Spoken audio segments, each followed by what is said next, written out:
শিক্ষামূলক মোটিভেশনাল গল্প ৩। শিক্ষক মহাশয় ক্লাসে ঢুকে ব্ল্যাকবোর্ডে একটা লম্বা দাগ টানলেন। এবার সবাইকে উদ্দেশ্য করে জানতে চাইলেন, আচ্ছা, তোমাদের মধ্যে কে আছো যে এই দাগটিকে ছোট করতে পারবে? কিন্তু শর্ত হচ্ছে তোমরা একে মুছতে পারবে না, না মুছেই ছোট করতে হবে।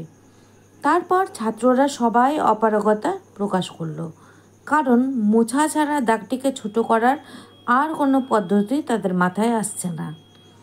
তাই সবাই শিক্ষক মহাশয়কে বললেন, আমরা কেউই এটাকে ছোট করতে পারবো না, আপনি করে দেখান।